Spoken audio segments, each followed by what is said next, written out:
ایک ایسا بادشاہ جس نے محبت کو سنگ مرمر میں قید کر دیا، ایک ایسا حکمران جس کے نام کے ساتھ عظمت بھی جڑی اور قید بھی۔ تاج محل، لال قلعہ، شالیمار باغ اور وہ عہد جسے مغل تہذیب کی چوٹی کہا جاتا ہے۔ لیکن سوال یہ ہے کہ کیا شاہ جہاں کی زندگی صرف تعمیرات اور شان و شوکت کی کہانی ہے، یا یہ ایک باپ کی ٹوٹتی ہوئی بادشاہت اور بیٹوں کی جنگ اقتدار کی المناک داستان بھی ہے؟ آج ہم چلتے ہیں شہاب الدین محمد خرم کے سفر پر، جسے تاریخ شاہ جہاں کے نام سے جانتی ہے۔ 5واں مغل بادشاہ جو 30 سال تک تخت پر رہا اور پھر آگرہ قلعے کی قید میں 8 سال تک آخری سانس تک۔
شاہ جہاں کی پیدائش 5 جنوری 1592 کو لاہور میں ہوئی۔ وہ جہانگیر کے تیسرے بیٹے تھے اور اس کی والدہ تھی جگت گوسائی۔ بچپن میں اسے خرم کہا گیا، یعنی خوش و خرم، خوش نصیب۔ لیکن شاہ جہاں کی زندگی کا پہلا بڑا موڑ اس وقت آیا جب بادشاہ اکبر، جو شاہ جہاں کا دادا بھی تھا، اس نے انہیں اپنے گھر میں پرورش دینے کا فیصلہ کیا۔ اکبر خرم سے غیر معمولی محبت کرتا تھا، یہاں تک کہ جہانگیر کے مطابق اکبر کہا کرتا کہ اس بچے کا اپنے بھائیوں سے کوئی مقابلہ نہیں، یہ تو میرا حقیقی بیٹا ہے۔ یوں خرم کی تربیت رقیہ سلطان بیگم کے زیر سایہ ہوئی، جو شہنشاہ اکبر کی اہلیہ تھی، اکبر کی پہلی بیویوں میں شمار ہوتی ہیں اور دربار میں نہایت عزت و احترام رکھتی تھی۔ اگرچہ ان کے ہاں اپنی اولاد نہ تھی، مگر انہوں نے شہزادہ خرم کی پرورش کی۔ یہ تربیت صرف شاہی آرام نہیں تھی، یہ مستقبل کے بادشاہ کی ذہنی تیاری تھی۔ 1605 میں اکبر کا انتقال ہوا اور خرم واپس اپنی والدہ جگت گوسائی کے پاس آ گیا۔ جب 1619 میں اس کی والدہ کا انتقال ہوا تو خرم نے 21 دن تک شدید غم منایا، سادہ کھانا اور عوامی ملاقاتیں بند۔ اور اسی دوران اس کی ملاقات ایک خاتون سے ہوئی جو آگے چل کر ان کی زندگی کی سب سے بڑی طاقت بننے والی تھی، ممتاز محل۔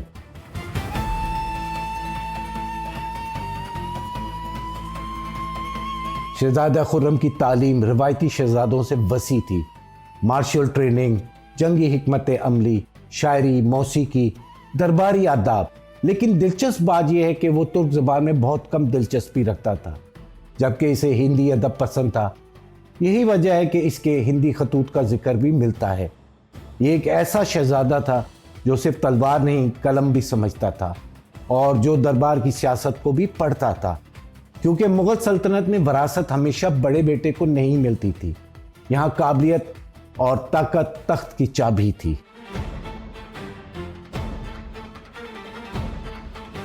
خرم کی زندگی کا پہلا بڑا امتحان تھا میواڑ۔ راجپوتوں کے خلاف یہ مہم بہت سخت تھی، لیکن نتیجہ یہ نکلا کہ رانا امر سنگھ نے مشروط اطاعت قبول کی اور میواڑ مغل سلطنت کا تابع بنا۔ 1616 یعنی 1616 میں خرم کو دکن کے محاذ پر بھیجا گیا، جہاں باغیوں اور لودھی امراء کے خلاف کارروائیاں ہوئیں۔ کامیابی کے بعد جہانگیر نے انہیں وہ لقب دیا جو تاریخ میں امر ہو گیا، شاہ جہاں، یعنی دنیا کا بادشاہ۔ اور یہیں سے ایک بات واضح ہو گئی کہ دربار میں انہیں ڈی فیکٹو ولی عہد سمجھا جانے لگا۔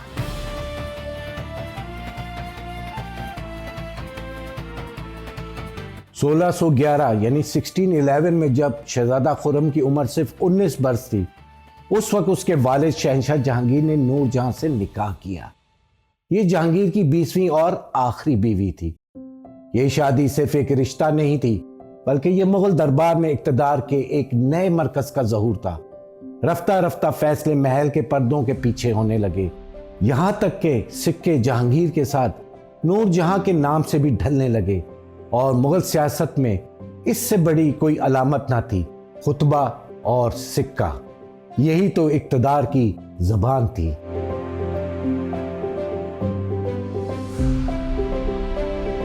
نور جہاں اپنے داماد شہریار مرزا کو تخت پر دیکھنا چاہتی تھی، جو شہزادہ خرم کا سوتیلا بھائی بھی تھا، جس کی شادی نور جہاں کی بیٹی لادلی بیگم سے ہوئی تھی، جو نور جہاں کے پہلے شوہر سے تھی۔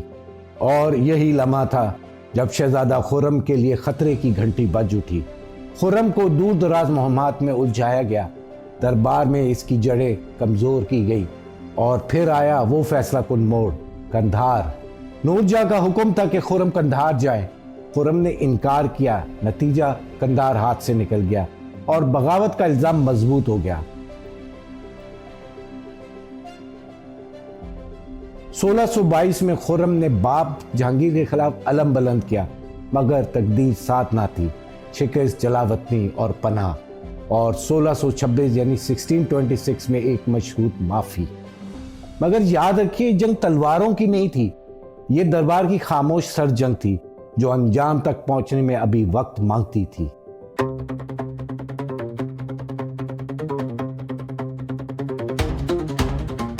اور پھر 1627 میں شہنشاہ جہانگیر کی سانسیں تھم گئیں، اور اسی لمحے مغل سلطنت کے دربار میں خاموشی نہیں، طوفان پیدا ہوا۔ کیونکہ مغل روایت میں بادشاہ کی موت کے بعد تخت کسی کا حق نہیں ہوتا، بلکہ تخت چھینا جاتا تھا۔ پردوں کے پیچھے نور جہاں نے اپنی آخری چال چلی۔ ان کا انتخاب تھا ان کا داماد شہزادہ شہریار مرزا۔ صرف 22-23 برس کی عمر میں شہریار کو آگرہ میں ہندوستان کا مغل شہنشاہ قرار دیا گیا، مگر یہ تاج کمزور بنیادوں پر رکھا گیا تھا۔ ادھر ایک شخص خاموشی سے سب کچھ دیکھ رہا تھا، وزیر اعظم آصف خان، جو نور جہاں کا سگا بھائی تھا۔ وہ خرم کے ساتھ کھڑا تھا، اور اس نے نور جہاں کی بساط ایک ایک کر کے الٹ دی۔ چند ہی دنوں میں اقتدار کا رخ بدل گیا۔ خرم کی فوجیں آگے بڑھی اور شہریار مرزا کو شکست دے دی گئی۔ تاریخ یہاں بے رحم ہو جاتی ہے۔ نور جہاں کا داماد نام نہاد شہنشاہ شہریار قتل کر دیا گیا۔ نہ تخت بچا، نہ رشتہ، نہ پناہ۔ اور پھر آگرہ قلعہ 1628 یعنی 1628 میں خرم نے وہاں تاج پہنا، اور تاریخ نے ایک نیا نام لکھا، ابو المظفر شہاب الدین محمد خرم، شاہ جہاں بادشاہ غازی۔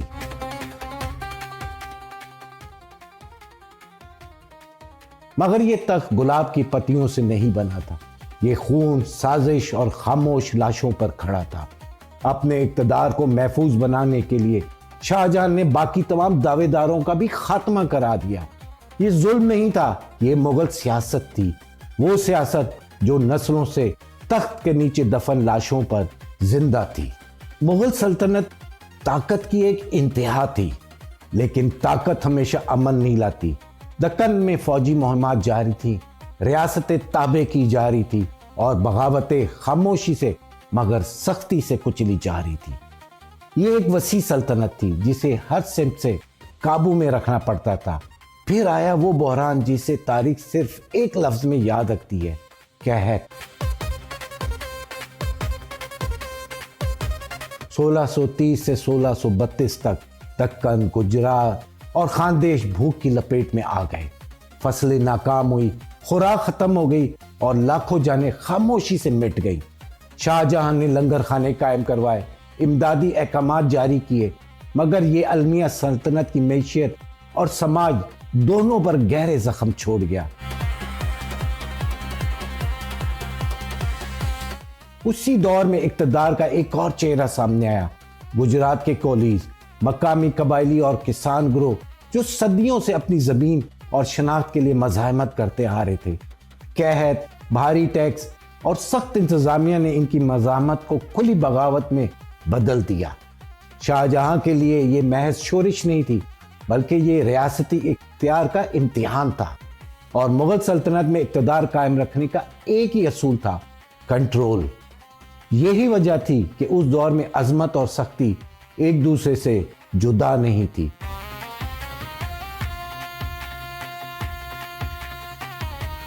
شاہ جہاں صرف ہندوستان کے حکمران نہیں تھا، بلکہ وہ پورے خطے میں طاقت کے شطرنجی تخت پر ہر چال خود کھیل رہا تھا۔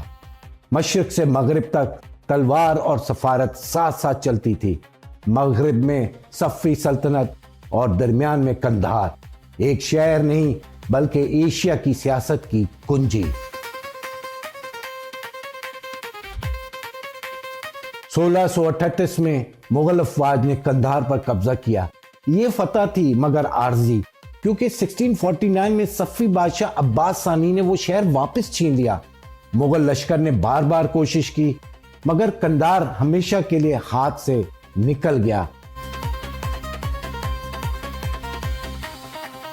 عثمانی سلطنت کے ساتھ سفارت کا دروازہ کھلا رہا، سفیر روانہ ہوئے، قیمتی تحائف بھیجے گئے، خطوط کا تبادلہ ہوا، لیکن یہاں بھی وقار کی ایک لکیر تھی۔ روایت ہے کہ عثمانی بادشاہ کے ایک خط کا لہجہ شاہ جہاں کو پسند نہ آیا، کیونکہ مغل شہنشاہ برابری سے کم پر بات نہیں کرتے تھے۔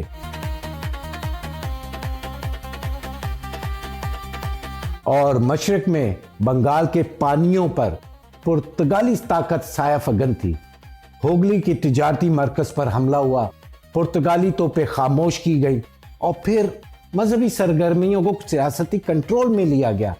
یہ پیغام صاف تھا کہ تجارت بھی ہماری، سمندر بھی ہمارا، اور اختیار بھی ہمارا۔ یہی تھا شاہ جہاں عالمگیر کا عالمگیر کھیل، جہاں ایک ہاتھ میں تلوار تھی اور دوسرے میں سلطنت کا وقار۔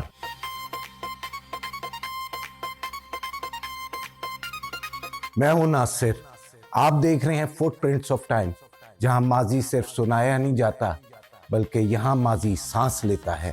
یہ تھی مغل شہنشاہ شاہ جہاں کی زندگی کے سفر کی پہلی جھلک، مگر کہانی ابھی ختم نہیں ہوئی، اصل داستان ابھی باقی ہے۔